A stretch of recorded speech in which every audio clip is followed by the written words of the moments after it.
Everyone, we're going to get started. I did just start a recording just so that you know, so that we can post this to the website later.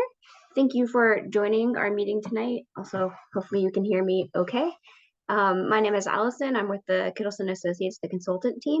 And then we have Joel and Vamshi on the line if you guys want to introduce yourselves. And then we'll have Randy as well as the project manager.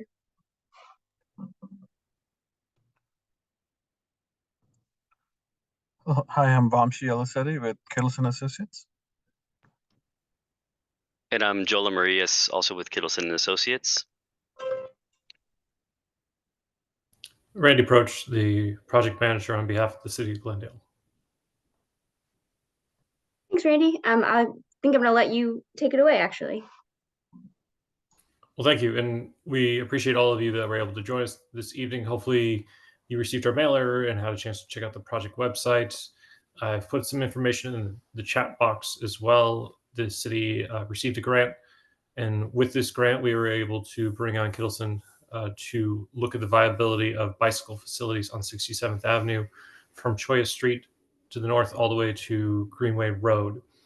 There is a separate project that's ongoing as we speak. If you've driven through it lately from Maryland Avenue up to Choya Street, that is what you call the first phase. That project is about 3 steps ahead of this one, as that one has already completed design and is now under construction. This project being discussed this evening is very early on these stages, and I don't want to talk through the presentation you'll hear this evening, but essentially, we are still looking for community feedback as far as what, if any, improvements may or may not be done along this section of 67th Avenue. But I don't want to talk too far ahead. Thank you. Great. Thanks, Randy, for that introduction, and I'll take it from here. We've already gone through the introductions, but again, Randy is the project manager on the City of Glendale side. I'll get into it a little bit later, but this project is being funded through a Maricopa Association of Governments MAG grant, and Kate Bork is the project manager on the MAG side.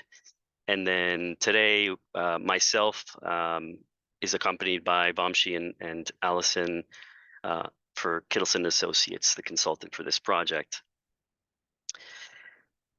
Now, this is a quick overview of today's presentation, where we'll start with the project overview, get a pulse on the existing corridor use through an audience poll, and discuss the alternatives that were developed for this project, get your feedback on each of those, and end the meeting with a Q&A to answer any last minute questions. And also feel free to type in any questions as we go into the Zoom chat, and we'll keep track and answer those when the time's right. So the first stop on this presentation is discussing the why. So this project was first identified in Glendale's active transportation plan to provide bicycle facilities on both sides of 67th Avenue between Greenway and Choya Street. And the intent is to provide a north-south bicycle connectivity within the city.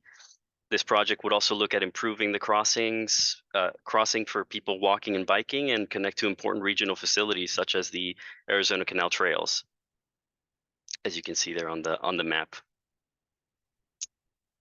Some project benefits include improving the multimodal access along 67th to the several, as you can see on the map, several schools, the trails, some retail centers, and several transit stops for Route 67, which is along 67th Avenue.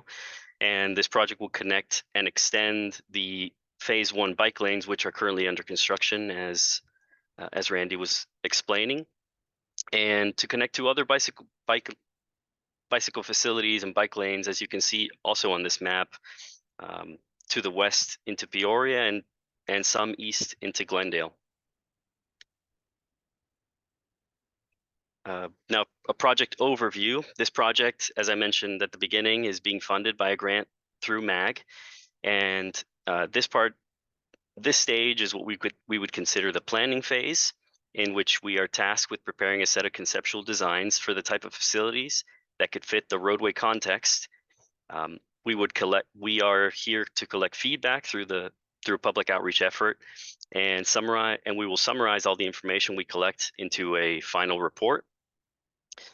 If the final recommendation is to move forward with a bicycle facility, then the city would need to identify funding for those design and construction phases. And again, as of today, no funding has been identified for the design or the construction phase. So yeah, and if the city does move forward with the project, there will be additional opportunities for the public to provide feedback.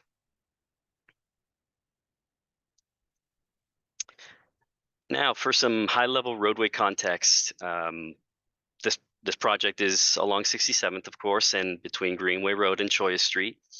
It's a span of about 2.5 miles. 67th Avenue is classified as a minor arterial, and it provides a vital north and south connection to adjacent educational institutions, from elementary schools all the way to high schools, and several neighborhood retail and medical facilities. Speed limit is 40 miles per hour, except a short segment just in front of Legacy Traditional School, where there's a 30 mile per hour zone. And the current estimated traffic volumes are somewhere between 20 and 25,000 vehicles per day. Now I'll have my colleague Allison take the lead in this exercise. And this is my favorite part of the meeting, get to get our fingers dirty a little. Cool, I was just talking and I was muted myself. Off to a great start. So this is my favorite part of the meeting, where we get to get our fingers a little dirty. So if you have a smartphone, you can use the QR code to navigate to slido.com. You can just click on your little camera button on your phone and hold it up to the screen, and it'll capture the website. You can also access this through a browser, or you can go through the browser on your phone, go to slido.com, and then it'll ask for a participant code, and that code is going to be 67th or 67th. I can put in the chat also a direct link to Slido if you need. You can also just Google Slido. If you're having any issues, just let us know. We can try and troubleshoot. This first question is just going to be kind of a warm up.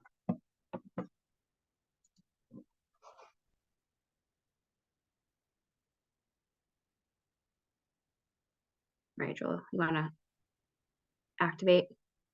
So how many games do you guys think the Diamondbacks will win this season? Can they take on the almighty Dodgers? Can we bring them down? I love the optimism. Yes, I'm on board. We've got one person. 2 people. Great. This is mostly just to test to make sure that you understand how to use Slido, that you can successfully access it. And we know how many Diamondbacks fans there are listening.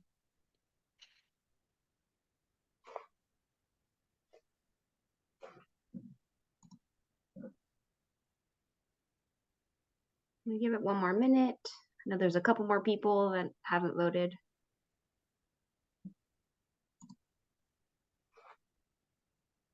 All right. Is everyone access that okay? No problems? Just give me a shout if you have any issues. All right, Joel. There we go. Okay, now this one's for real. How do you currently travel on the corridor today? And this is a select all that applies. So if you walk sometimes, you bike sometimes, you drive, you take transit, or you don't use the corridor at all, how do you currently use the travel on the corridor today?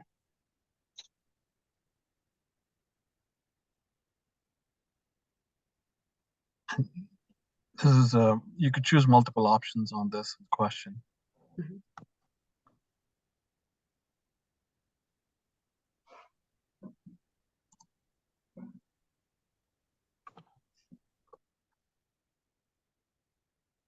I was just counting to see how many people.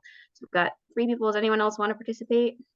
You are also free to, in the chat, if you want to talk about how you use the corridor today, we're happy to also engage with you that way, if that's how you prefer to engage with us. Sounds like a mix of driving, some walking, some biking. Okay, Joel. So how often do you walk or bike along the corridor today? Do you walk or bike frequently? So every day, once or twice a week, rarely, or you don't use this corridor at all to walk or bike?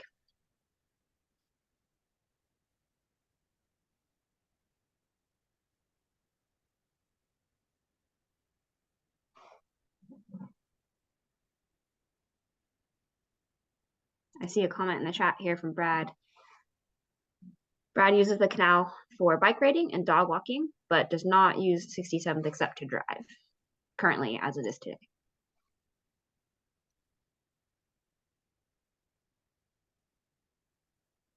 Only drive.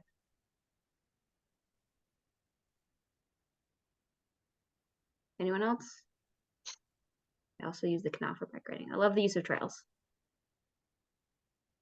All right, Joel. All right, this one is also select all that applies. You can select multiple. I use this corridor to connect trails, to connect to other destinations along 67th Avenue, to get to work, school, or home. You don't use the corridor, or you connect somewhere else that we haven't listed here. And you can use the chat to provide extra details if you'd like to.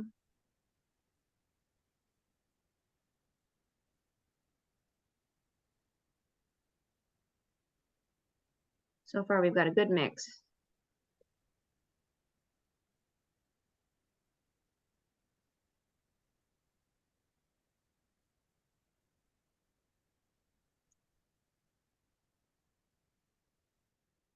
I think 4 might be our max, Joel.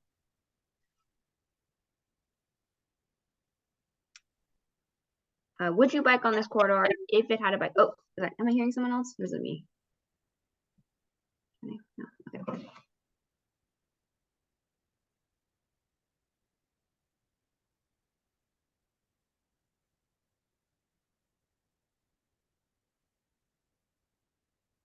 I see you in the chat, Gary. Gary says maybe.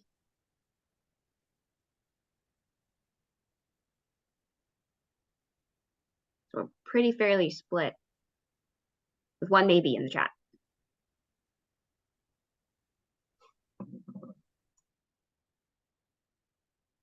Okay, so I can take over here, Allison. Thank you for, and thank you all for entertaining our polls here. So now we'll jump into the concepts that we prepared.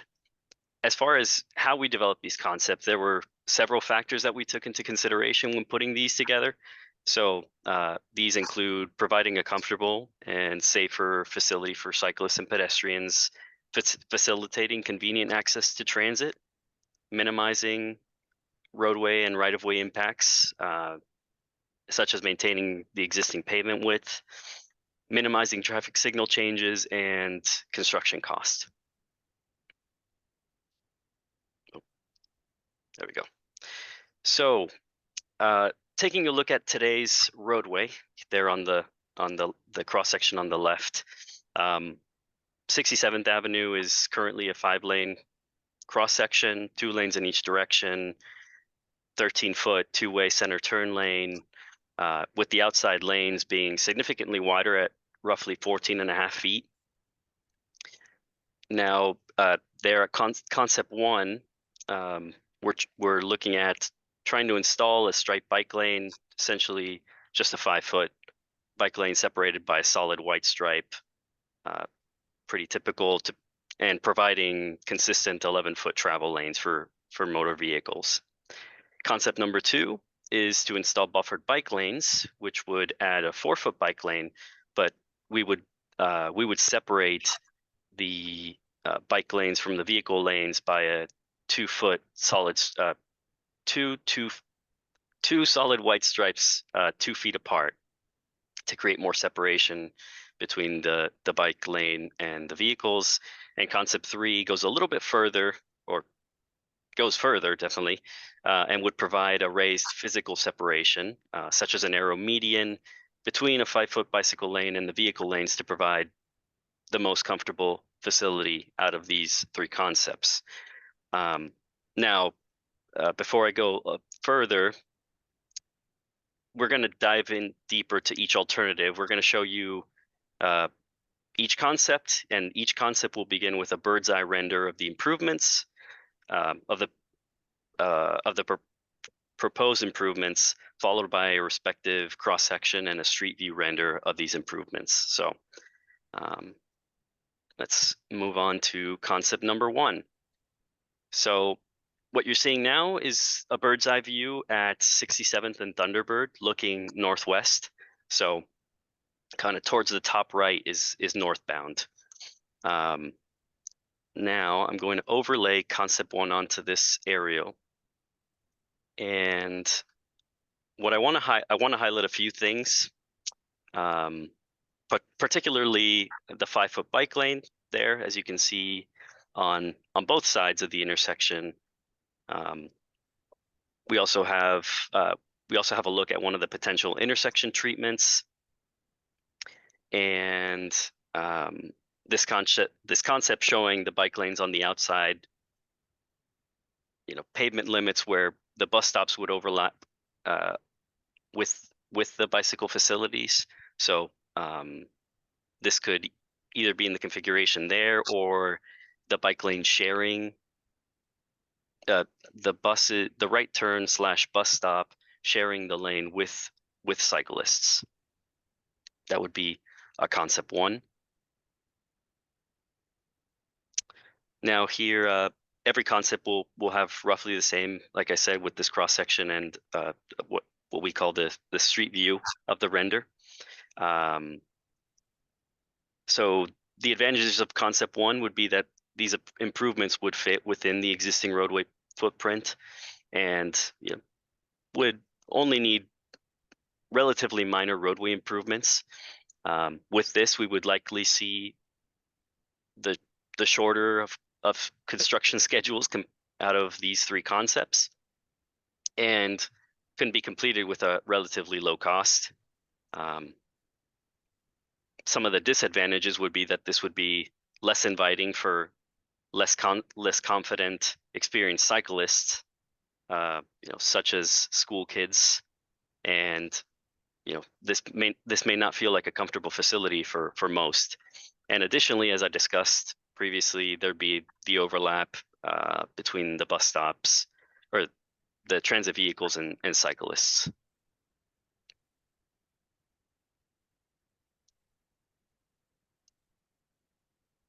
Yep, just here to highlight it again, those things we were talking about. Now, on to another question.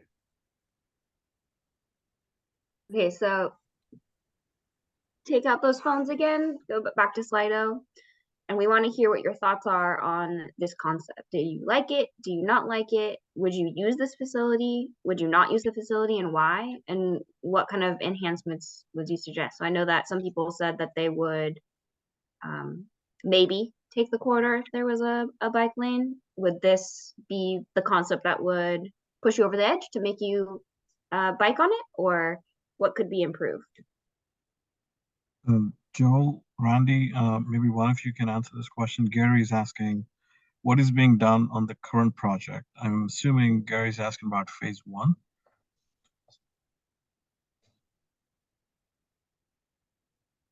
So I'd be happy to answer that question. So the current project under construction from Maryland Avenue to Choya Street, which we appreciate your patience. It's taken quite a while. That one is a striped bike lane, similar to this concept 1, that required some significant changes to existing medians. There's some electric power lines that have been in the way, and some curbs that need to be relocated, but that one will be very similar to this concept number 1. Thank you, Randy.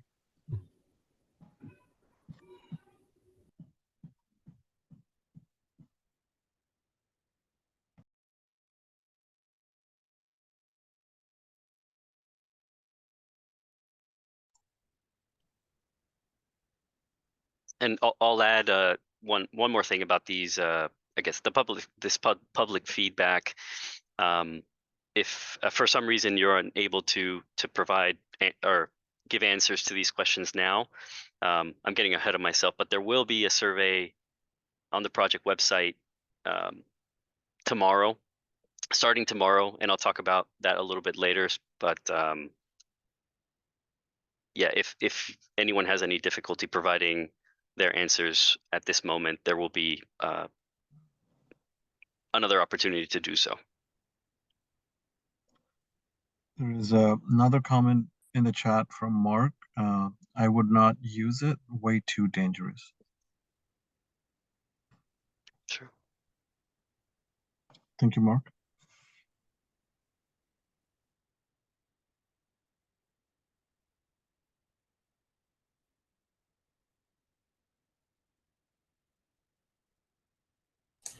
Can we ask questions verbally through? If it's regarding this concept, sure. If it's something else, maybe I guess it'll depend. We will have a pretty significant amount of time for Q&A at the end. So If you'd yeah. like us to wait with it, there is something I think needs to be recognized north of Thunderbird to Greenway. I think the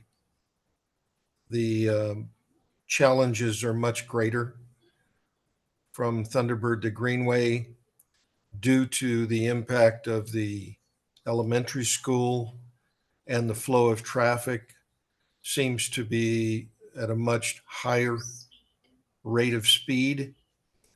And so there may be some opinions on this call that are specific to north of Thunderbird, where additional work may need to be done because there's all sorts of challenges with people making U-turns.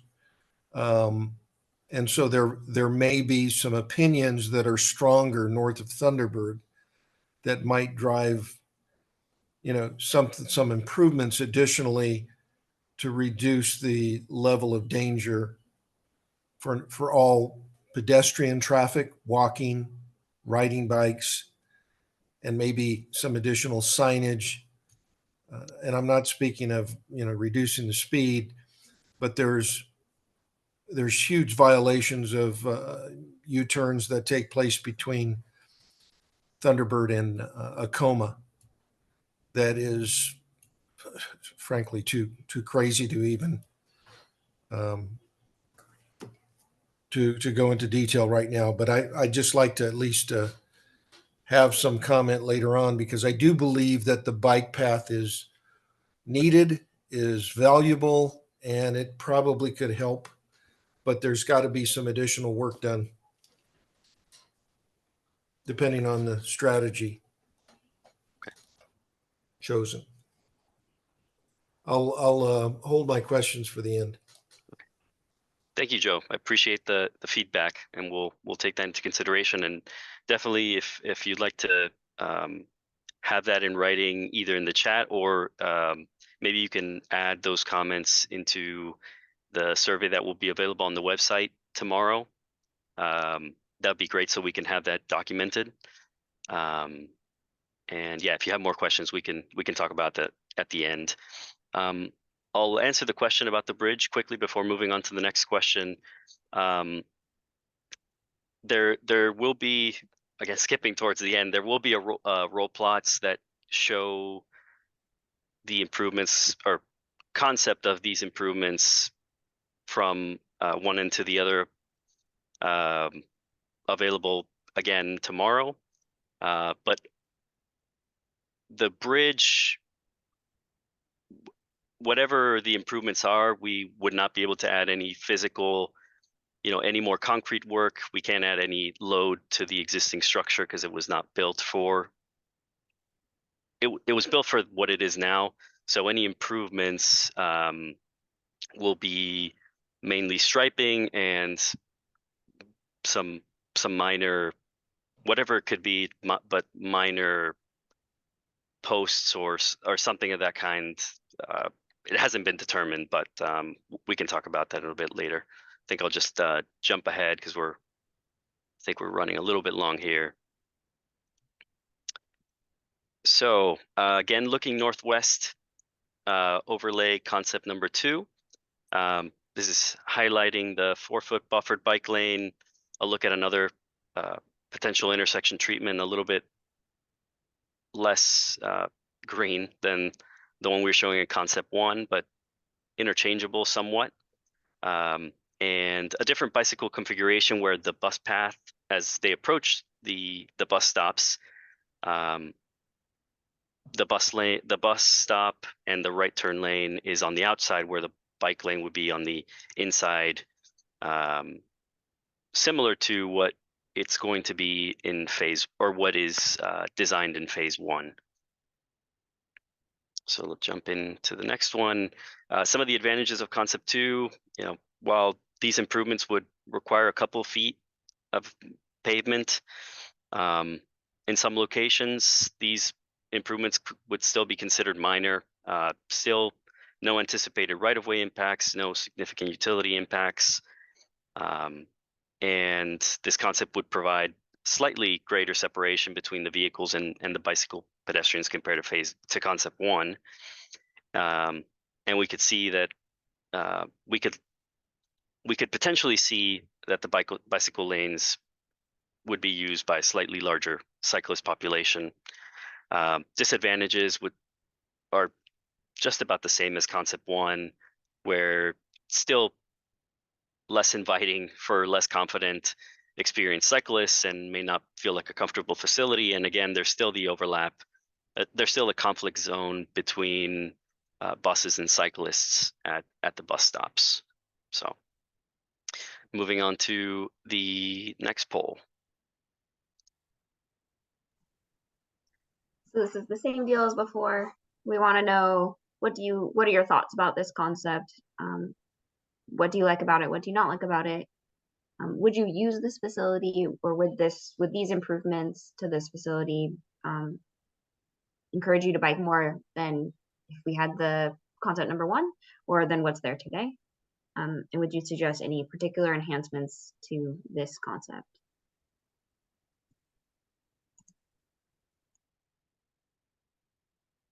Joel, Randy, while folks are putting their comments in, there was a comment from Gary on the previous concept asking how would the two merge if different?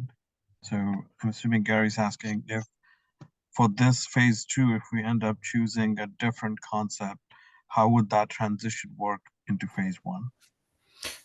Yeah, Vamshi, thank you for bringing that up. I'd be happy to answer that. So whenever there is a change, it is never done mid-block, meaning, along a path. It is always done at a intersection break.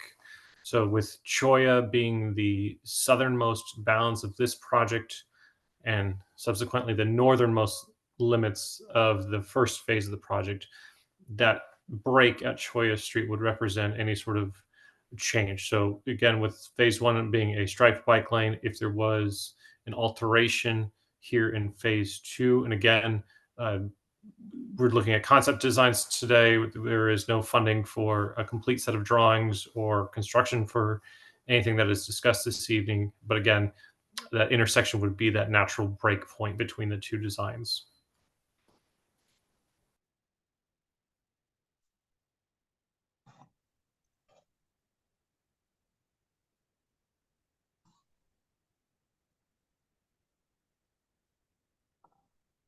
Gary also says this concept is better than 1. So.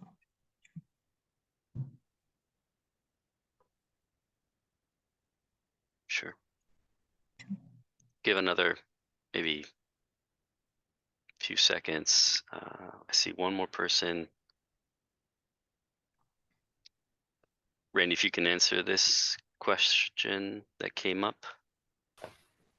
Certainly. So the street sweepers, we have sweeping done at regular intervals. Depending on the classification of the road, you may see a street sweeper in your neighborhood every 8 weeks. Here on the arterial roads, the main roadways, that may be every 4 weeks or even every 2 weeks. And the advantage for street sweeping, and I'll only use it for street sweeping, is with the striping condition, the street sweeper can go all the way up to the curb and that gutter and clear this all of debris. When we get to the next concept, I'll be happy to explain how that would work for for that section. All right, thanks, Randy. We'll move on to the next concept. Finally, concept number 3.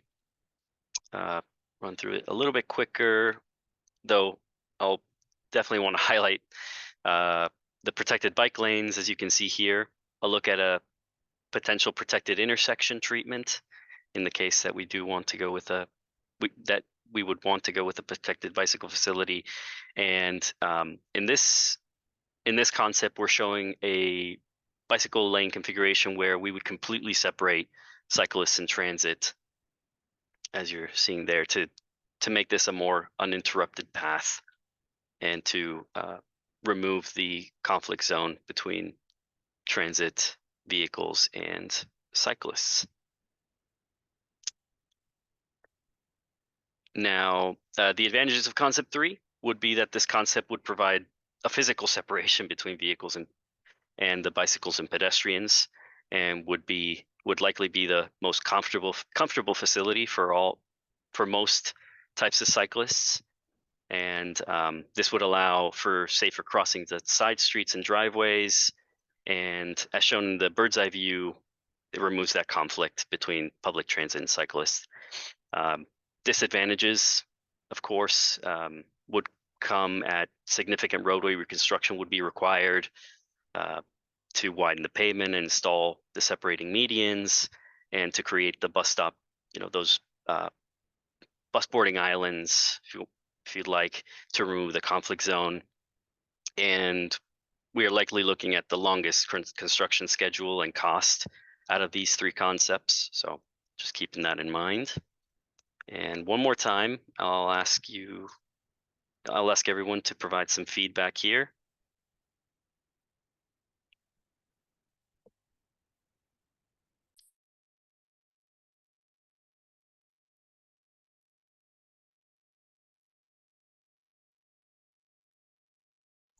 Joel, I see that Gary put a comment in the chat that probably we wouldn't see concept number 3 because the current project ended up as concept number 1.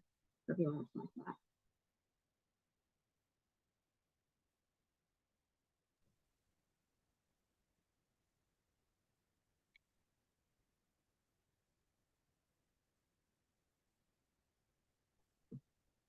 There's a comment from Brad. The concept has no turn lane. Does this mean the vehicles moving in opposite directions will be much closer to one another? Sorry, I think I missed that. This concept does have turn lanes. Let me see. I don't think my mouse may be showing.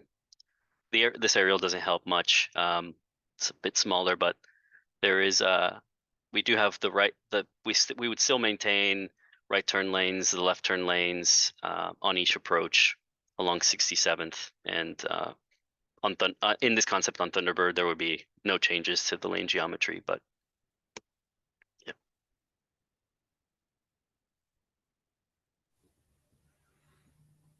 And Joel, to add to the previous conversation on option 2, since the curb would prevent the street sweeper from entering into that area, since that area is a very narrow, 5 or 6 feet, we would need to basically procure additional equipment, either a miniature version that is a ride-on or a walk-behind streeper, in order to clean that area when it is that narrow.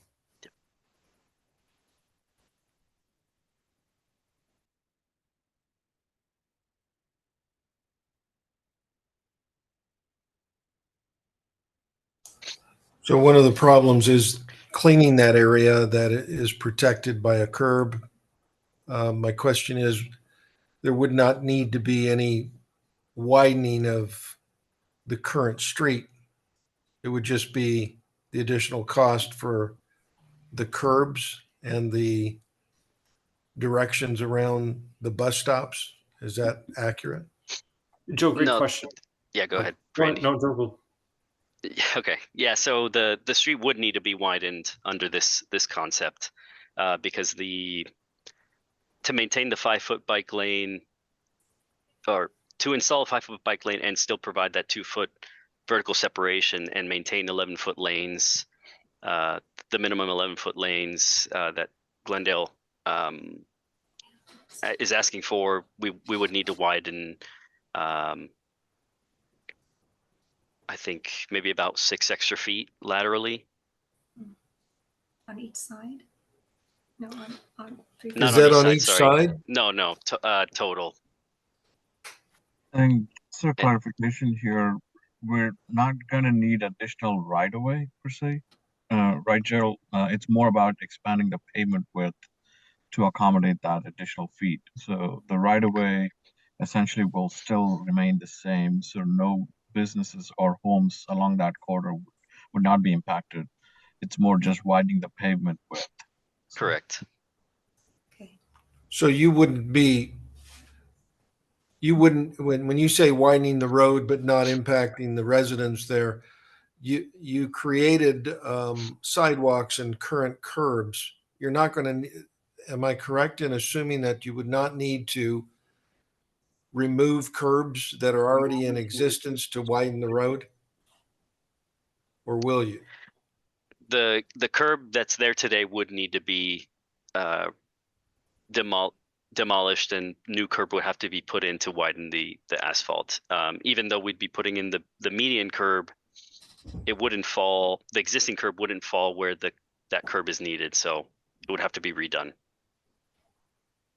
So in other words, the impact to the residents, it would be the road would be closer. Yeah.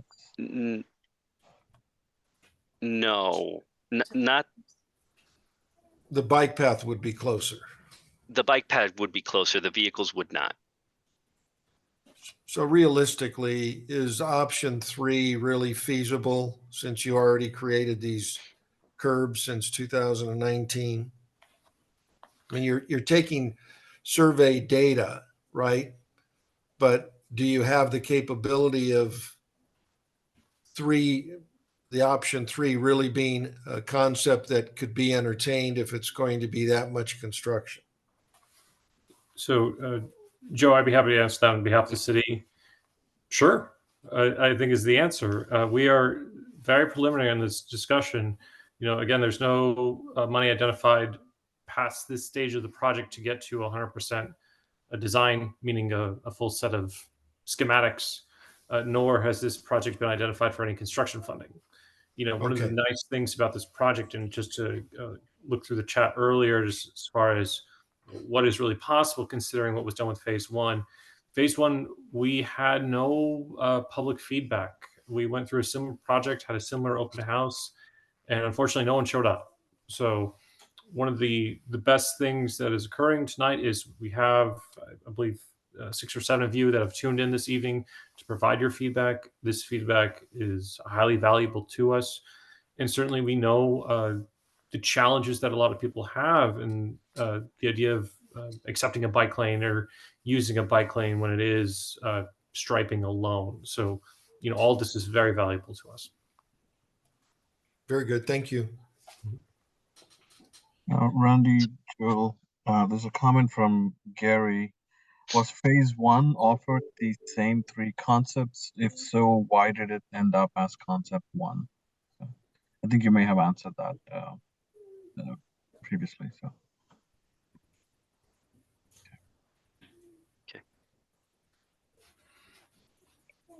Well, nothing else. I'll move on to the next slide, which is the timeline. So looking into the remainder of this planning phase schedule, the next steps is by tomorrow we intend on uploading the recording of today's meeting on the project website, as Allison provided a link. It's on the city's website, and there will also be a survey that will be open until March 31st, where anyone here today or anyone that wasn't able to attend can provide more feedback and look at all the materials that we prepared.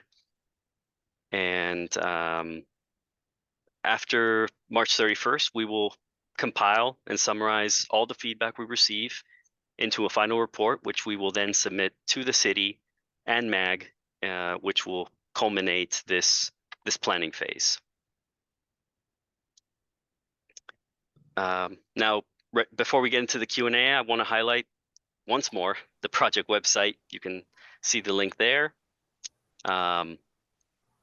So on the website, there will be all the materials we presented today, such as the bird's eye views, those renderings. There will be the roll plots that I was mentioning that shows the concept along the entire study corridor, the recording, the online survey, and yeah, just once more till the end. It will be open until the end of March. And yeah, if you have any questions or comments that are not covered within our materials after today, you can contact Randy with the city. So I think at this moment we have 9 minutes remaining. We can begin the Q&A portion.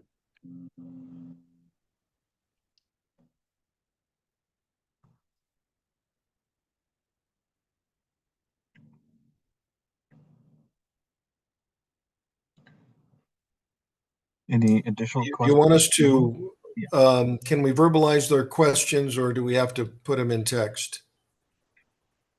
You're free to verbalize, Joe. Okay. So we can basically verbalize our questions? Okay. Yeah. Have you taken under consideration and this goes back to my previous thoughts, the traffic volume and activity north of Thunderbird, between Thunderbird and Greenway, where we're experiencing some significant problems with violations of U-turns, heavy traffic flow, exceptional speed, and we understand that does need to be managed by the Glendale PD, but it appears like since the school was built, there has been very little police oversight and management of the no U-turns that occur north of Thunderbird. And there has been some plastic pylons. I don't know if they're not pylons, but they've been installed on Redfield to try to alleviate some of the problems with oncoming traffic, violations of U-turns. And then there is one more street north of there where Redfield is very near Gelding, where we have oncoming traffic in the center lane, in the turning lane, where we have hundreds of violations per week. And I can tell you at 8 a.m, there's an excess of 50 cars making unlawful U-turns at 7:30 through 8:30 and at 2:30 through 3:30 or 4, where frankly, if anybody's walking or bike riding, we've had extensive accidents and potential accidents of traffic trying to get out. And I can imagine what challenges we have. Are there any plans for you to either coordinate with other departments to identify solutions for that? Because a bike path is going to basically result in some additional deaths if we don't manage the traffic appropriately, or signage, or implement some of those same types of plastic pylons that kind of keep traffic flowing in the right direction.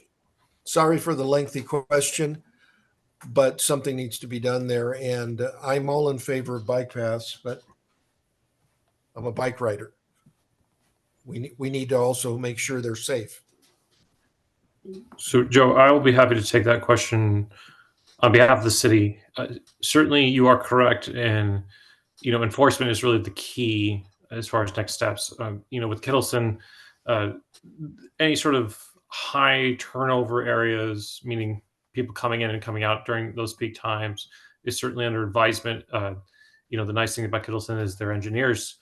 They do this sort of thinking and math exercises all day, which is very helpful for us. Now, as far as the driver behavior, the best thing possible is, to your point, additional enforcement. I will pass along these concerns to the lieutenant of this area. The pylons that you refer to that are further south on Redfield, that is a great point as far as installing those on Gelding. I will work with our team to see if that can be an option, again, to help facilitate maneuvers into the appropriate locations, and just an additional enhancement to restrict or prevent those sorts of illegal activities from continuing to occur.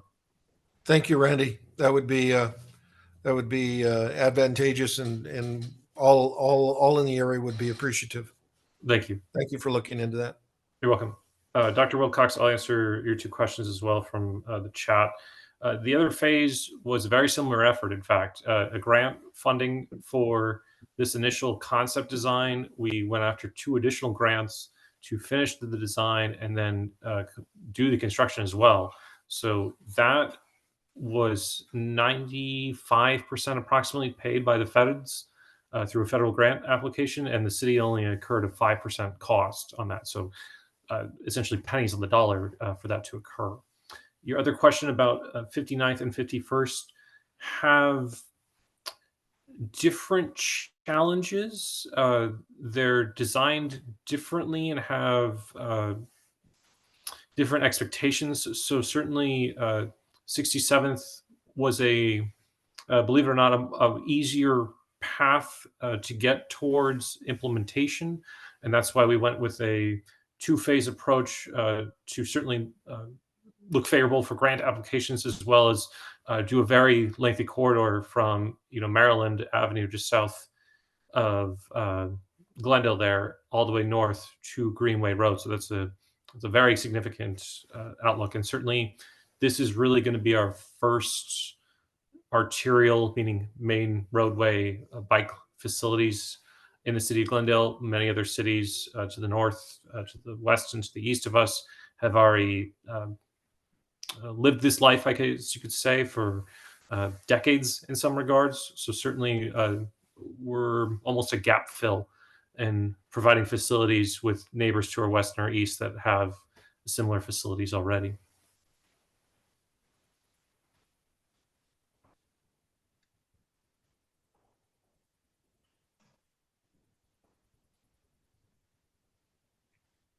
So I'm just going to leave the slide just in case. I'm not sure if I moved too fast from this for your contact information, Randy, and not seeing any new questions. But I want to get back to the question that Brad Wilcox had about the turn lanes. I think that's just there might just be a small error there on the renderings themselves, but our intent is to maintain every existing turn lane and maintain the 2-way kind of center turn lanes along the whole stretch of 67th Avenue. So that would not change.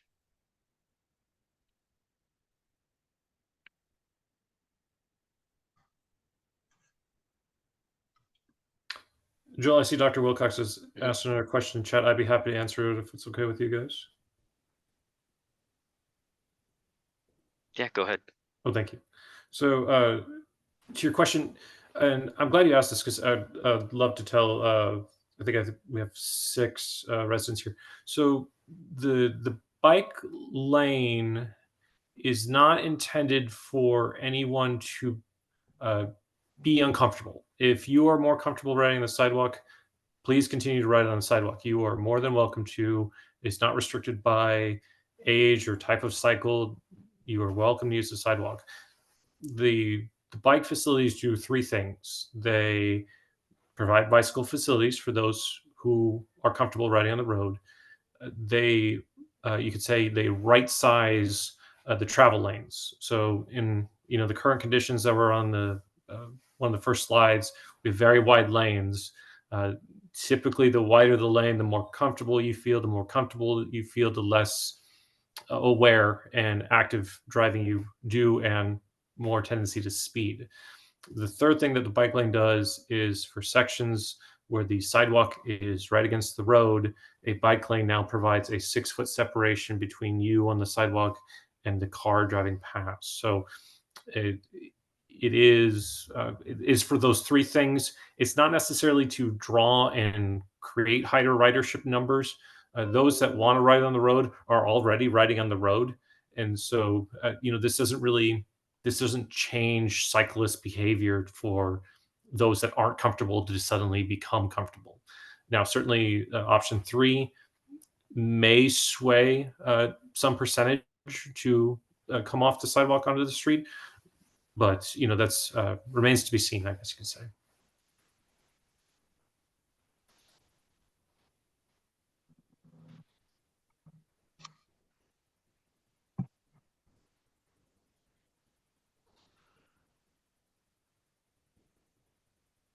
And then again, the chat question: what will a cyclist do, or what will they go when they come upon a bus? So we'd ask that you please stop. Do not try and overtake the bus.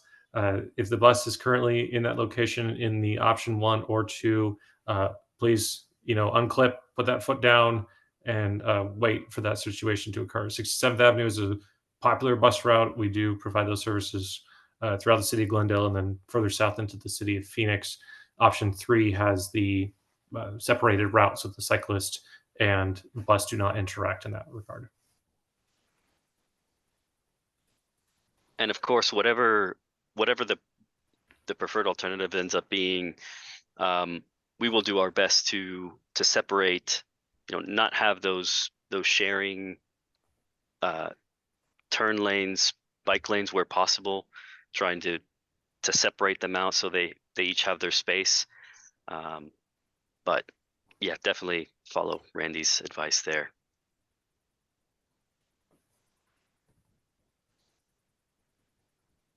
I know we're over Randy, time. just to add to your comment, Randy, Sure, Joe. we have a lot of pedestrians walking down the sidewalk that is very close to, at times, is right on the edge of 67th. Mhm. And I will tell you that every day we have children that are walking down that sidewalk.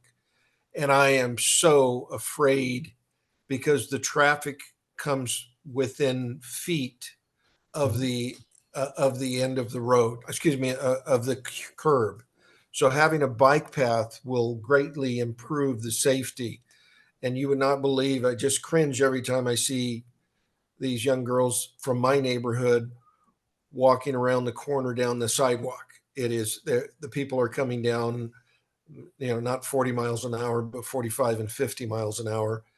And we've already had accidents. So just a verbal reinforcement to what you've said about safety. Well, thank you. So yes, to Mark, Joe, Brad, Gary, Valerie, we really appreciate you coming tonight. Certainly in the evening hours, we're cutting into TV time, dinner time. We're already past a little over 3 minutes after our scheduled time. Is there any other questions we can answer for you this evening?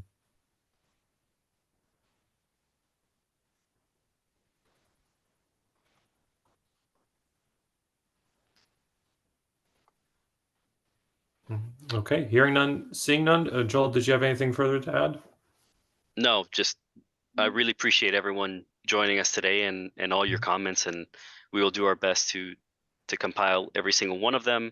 And if there's anything else that comes up during the next couple of weeks while the survey's open, feel free to jump in and add as many comments as you'd like.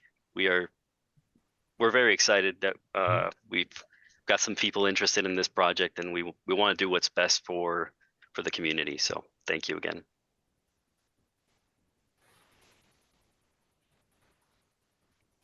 All right. So I'll stop the